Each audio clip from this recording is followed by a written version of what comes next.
بسم اللہ الرحمن الرحیم۔ السلام علیکم دوستو میں Muhammad Iftikhar history and story channel کے ساتھ حاضر ہوں۔ دوستو فتوحات شام حضرت ابوبکر صدیق رضی اللہ تعالیٰ عنہ کا دور حکومت قسط نمبر 12 کے ساتھ حاضر ہیں۔ کہتے ہیں کہ حضرت خالد بن ولید رضی اللہ تعالیٰ عنہ کا دل یہ سن کر بھر آیا، آپ رونے لگے اور فرمایا ہم سب کو متفقہ حملہ کرنا چاہیے۔ مجھے خداوند تعالیٰ جل جلالہ کی ذات اور صفات سے امید ہے کہ ہم تمہارے بھائی تک پہنچ کر ان کو چھڑانے میں ضرور کامیاب ہوں گے۔ حضرت خولہ نے کہا میں ان حملہ میں بھی انشاءاللہ تعالیٰ سب کے پیش رہوں گی۔ عامر بن طفیل رضی اللہ تعالیٰ عنہ کہتے ہیں کہ حضرت خالد بن ولید رضی اللہ تعالیٰ عنہ کے دائیں جانب تھا کہ خولہ نے حضرت خالد بن ولید رضی اللہ تعالیٰ عنہ کے آگے سے حملہ کیا اور ان کے ساتھ ہی تمام مسلمان حملہ آور ہو گئے۔ خولہ بنت ازور کے حملہ نے رومیوں کا قافیہ تنگ کر دیا اور ان پر حملہ اتنا گراں گزرا کہ آپس میں سرگوشیاں کرنے لگے کہ تمام اہل عرب اسی سوار کی طرح بہادر اور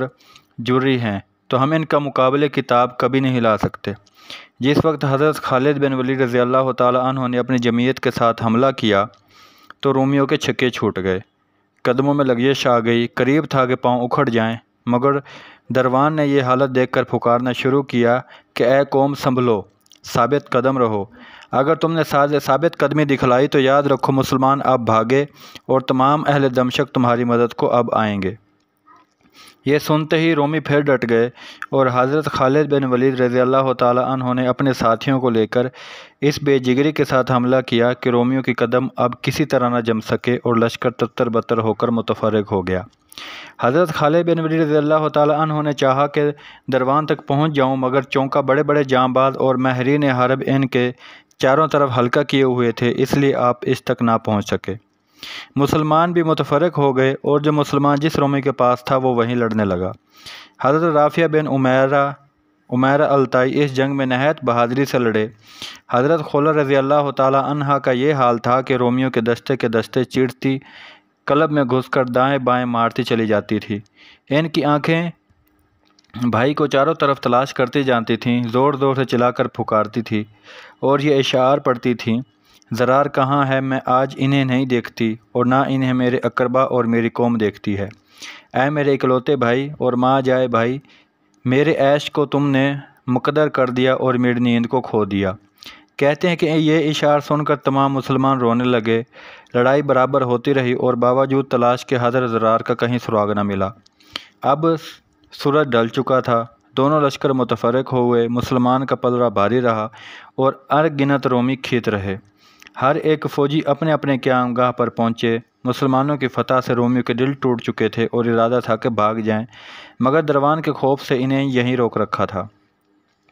جس وقت مسلمان اپنے فرد گاہ پر پہنچتے ہیں تو حضرت خولہ بنت ازور رضی اللہ تعالیٰ عنہ نے ہر ایک سپاہی سے اپنے بھائی کے متعلق دریافت کیا، مگر کسی فرد بشر نے یہ نہیں کہا کہ ہم نے زرار کو قیدی یا مقتول دیکھا ہے۔ جب انہیں بھائی کی طرف سے بالکل نا امیدی ہو گئی تو یہ رونے لگیں اور نہایت یاس کی حالت میں اس طرح پھوٹ کر بیان کر لگیں، ماں جائے بھائی، کاش مجھے یہ خبر ہوتی کہ آیا جنگل میں تمہیں ڈال دیا یا کہیں ذبح کر کے ڈالا، تمہاری بہن تم پر قربان، افسوس مجھے یہی خبر ہو جاتی ہے میں تم سے کبھی پھر ملوں گی یا نہیں بھائی۔ واللہ تم نے اپنی بہن کے دل میں ایسی سلگتی ہوئی چنگاری چھوڑی ہے جس کے شرارے کبھی ٹھنڈے نہیں ہو سکتے۔ تم اپنے والد جو کافروں کے قاتل تھے ان سے جناب محمد مصطفیٰ صلی اللہ علیہ وآلہ وسلم کے سامنے جا ملے، میری طرف سے تمہیں قیامت تک سلام پہنچتا رہے۔ یہ نوحہ و زاری سن کر حضرت خالد بن ولید رضی اللہ تعالیٰ عنہ اور تمام مسلمان رونے لگے۔ حضرت خالد بن ولید رضی اللہ تعالیٰ عنہ کا ارادہ ہوا کہ اسی وقت دوبارہ حملہ کر دیا جائے، لیکن اتفاق سے آپ نے چند سوار رومی لشکر کے میمنہ سے نکلتے ہوئے دیکھے کہ گھوڑوں کی باگیں چھوڑے ہوئے اس طرح سرپٹ چلے آ رہے ہیں کہ گویا وہ تعاقب کرنا چاہتے ہیں۔ یہ دیکھ کر آپ نے فوراً لڑائی کے لیے مستعد ہو گئے۔ بہادران اسلام تیار ہو کے آپ کے گرد جمع ہوئے۔ جس وقت یہ سوار مہاجرین کے قریب پہنچے تو ہتھیار ڈال دیے اور پیادہ ہو کر لفون یعنی امان امان پکارنے لگے۔ حضرت خالد رضی اللہ تعالیٰ عنہ نے مسلمانوں سے فرمایا ان کی امان مانگنے کو قبول کرو اور انہیں میرے پاس لاؤ۔ چنانچہ جب وہ حاضر کیے گئے تو آپ نے فرمایا تم لوگ کون ہو؟ انہوں نے کہا ہم دروان کے فوجی کے سپاہی اور حمص کے رہنے والے ہیں، ہمیں کامل یقین ہو گیا ہے کہ ہم آپ سے جنگ کسی طرح بھی مقابلے میں نہیں جیت سکتے، اور ہم اپنے اندر اتنی طاقت و قوت نہیں رکھتے کہ آپ سے لڑ سکیں، اس لیے بہتر ہو کہ آپ ہماری اہل و اولاد کو امان بخشیں، اور جن جن ممالک سے آپ کی مصالحت اور معاہدہ ہو چکا ہے ہمیں بھی انہی میں شمار کریں۔ صلح کے معاوضہ کو جتنا مال آپ طلب کریں گے ہم دینے کو تیار ہیں، اور جس قرارداد اور اصول پر ہماری اور آپ کی صلاح ہوگی ہمارے ملک کے دوسرے باشندے بھی سروان سے تجاوز نہیں کریں گے۔ آپ نے فرمایا جس وقت ہم تمہارے شہر میں پہنچ جائیں گے صلح وہاں ہوگی، یہاں صلح نہیں ہوگی۔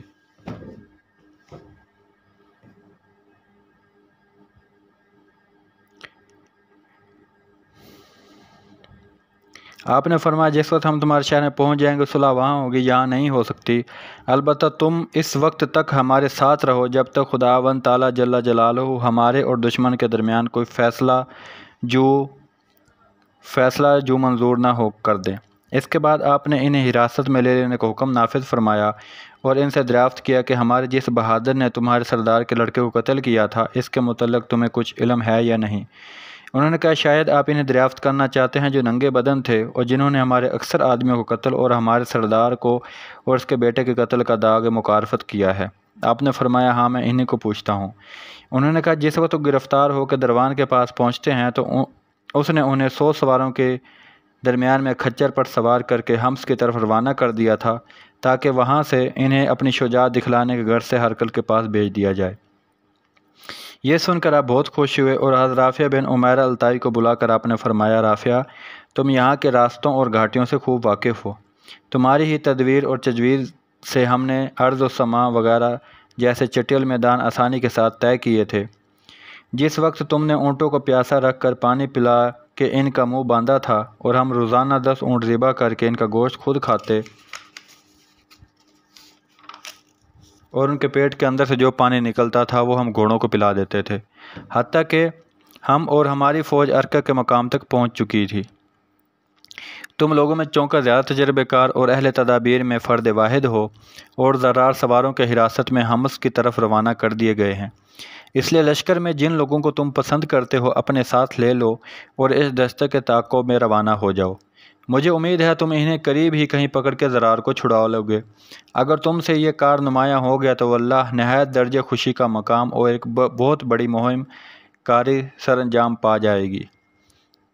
حضرت رافع رضی اللہ تعالیٰ عنہ نے کہا یہ خدمت بشر و چشم قبول ہے۔ یہ کہہ کر آپ نے چیدہ 100 سوار منتخب کیے اور قریب تھا کہ آپ چل پڑیں، مگر حضرت خولہ رضی اللہ تعالیٰ عنہ کو جس وقت اس مسرت خیز خبر کی اطلاع ملی کہ حضرت رافع رضی اللہ تعالیٰ عنہ ان کے بھائی کی طلب اور رہائی کے لیے جا رہے ہیں تو سنتے ہی اس کے دل میں خوشی کی ایک لہر سی دوڑ گئی۔ ہتھیار لگائے اور سوار ہو کر حضرت خالد رضی اللہ تعالیٰ عنہ کی خدمت میں حاضر ہو کر عرض کیا امیر میں جناب کو طاہر مطہر حضرت خیر البشر صلی اللہ علیہ وسلم کا واسطہ دے کر سوال کرتی ہوں کہ جو دستہ جناب روانہ کر رہے ہیں مجھے بھی ان کے ہمراہ جانے کی اجازت بخشیں تاکہ میں بھی ان کی کوئی مدد کر سکوں۔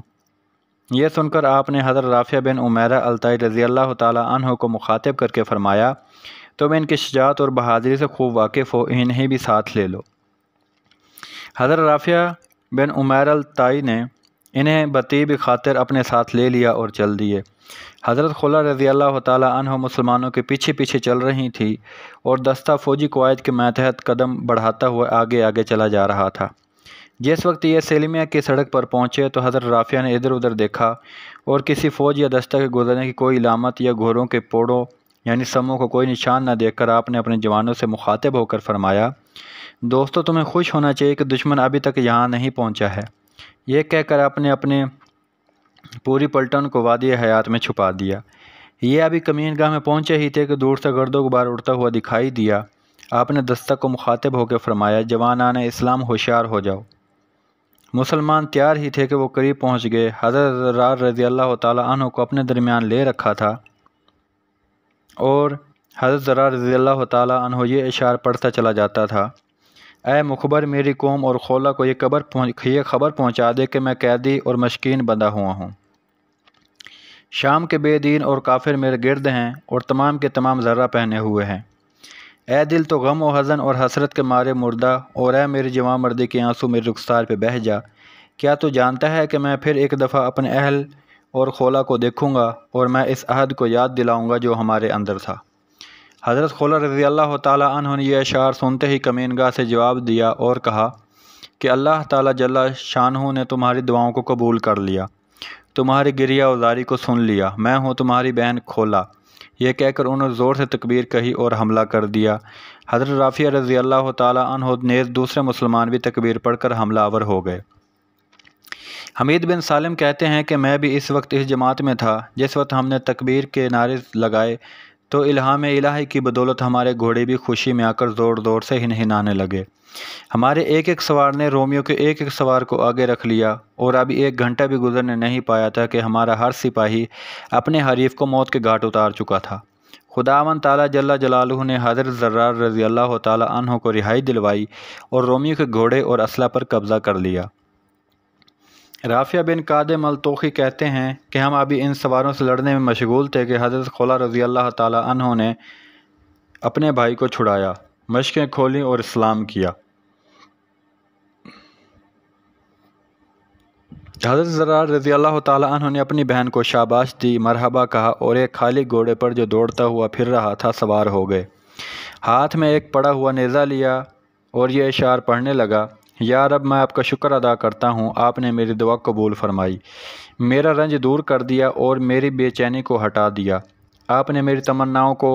آرزو کرنے سے پہلے ہی پوری کر دیں اور مجھے میری بہن سے باری تعالیٰ آپ نے ملا دیا۔ میں آج اپنے دل کو اپنے دشمنوں سے تسکین دوں گا۔ واقدی کہتے ہیں کہ حضرت رافیہ بن عمیرہ الطائی کا یہ دستہ حضرت زرار رضی اللہ تعالیٰ عنہ کو چھڑانے کے بعد مال غنیمت اور گھوڑے وغیرہ جمع کرنے میں مصروف ہی تھا کہ اچانک ہی رومی حضرت خالد بن ولید رضی اللہ تعالیٰ عنہ سے ہزیمت کھا کر بھاگے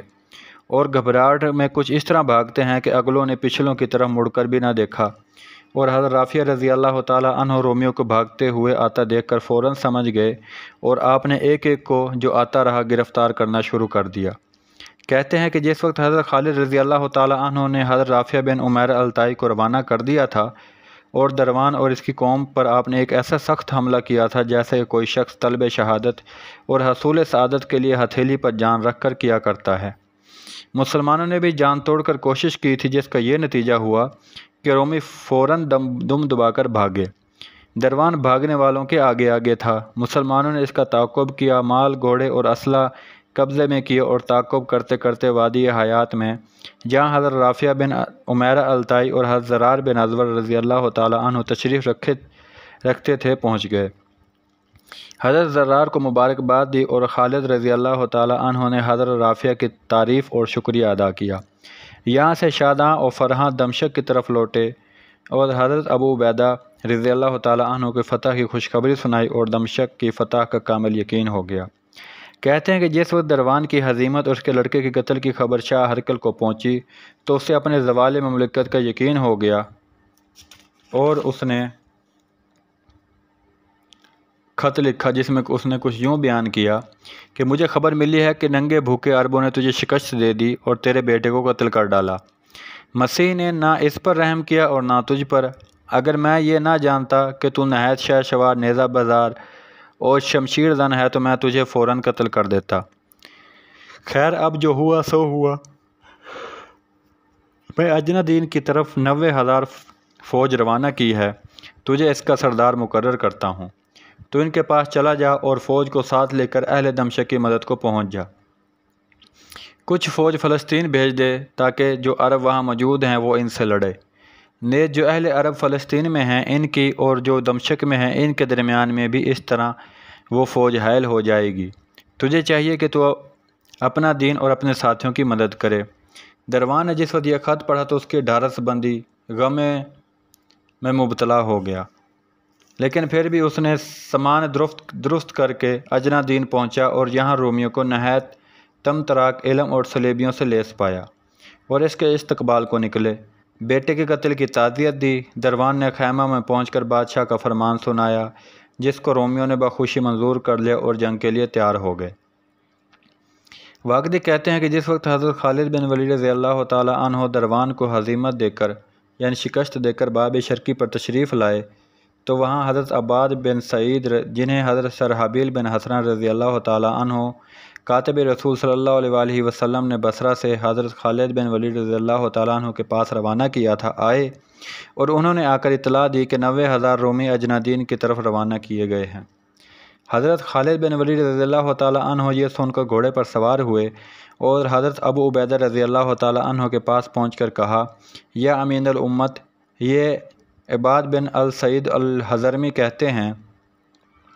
اور انہیں شرحبیل بن حسنہ نے اس غرض سے روانہ کیا ہے کہ مجھے اس بات سے مطلع کر دیں کہ اجنادین میں ہرقل نے 90,000 فوج بھیجی ہے اور اس پر دروان سپہ سالار مقرر کیا ہے، لہذا میں آپ سے دریافت کرتا ہوں کہ اس میں آپ کی کیا رائے ہے؟ حضرت ابو عبیدہ رضی اللہ تعالیٰ عنہ نے فرمایا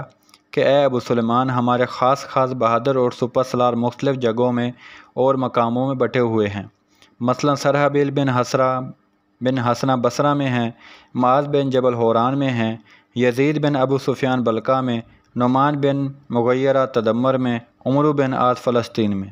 اس لیے میرے نزدیک بہتر یہ ہے کہ ہم انہیں سب کو لکھ دیں کہ وہ ہمارے پاس چلے آئیں، اس کے بعد دشمن پر متفقہ حملہ کریں، نصرت و اعانت اللہ کے ہاتھ میں ہے۔ اس مشورے کے بعد حضرت خالد بن ولید رضی اللہ تعالیٰ عنہ نے حضرت عمرو بن عاص رضی اللہ تعالیٰ عنہ کو خط دے کر بھیجا، جس میں یہ لکھا ہوا تھا کہ تمہارے مسلمان بھائیوں نے اجنادین کی طرف جانے کا قصد کر لیا ہے، کیونکہ وہاں 90,000 دشمن کی فوج جمع ہوئی ہے اور ان کا ارادہ ہے کہ اللہ کا نور بجھا دیں، حالانکہ اللہ تبارک و تعالیٰ اس کو پورا کرنے والے ہیں، خواہ وہ کافروں کو کیسا ہی برا معلوم ہو۔ ہماری طرف بڑھے، اس لیے جس وقت میرا یہ خط تمہیں ملے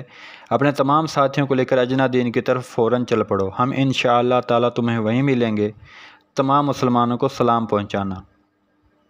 اس کے بعد آپ نے اس مضمون کے چند خطوط ہر ایک سردار کے پاس، جن کا ہم ابھی ذکر کر چکے ہیں، روانہ کیے اور کوچ کا حکم دے دیا، خیموں کو اونٹوں پر لادا، مال غنیمت اور بکریوں کو چلتا کیا، اور حضرت عبیدہ رضی اللہ تعالیٰ عنہ سے کہا کہ میرا ارادہ ہے کہ میں ساکھ کے لشکر میں بکریوں، عورتوں اور مال غنیمت کے ساتھ رہوں، اور اب اصحاب خاص رسول اللہ صلی اللہ علیہ وآلہ وسلم کے ساتھ فوج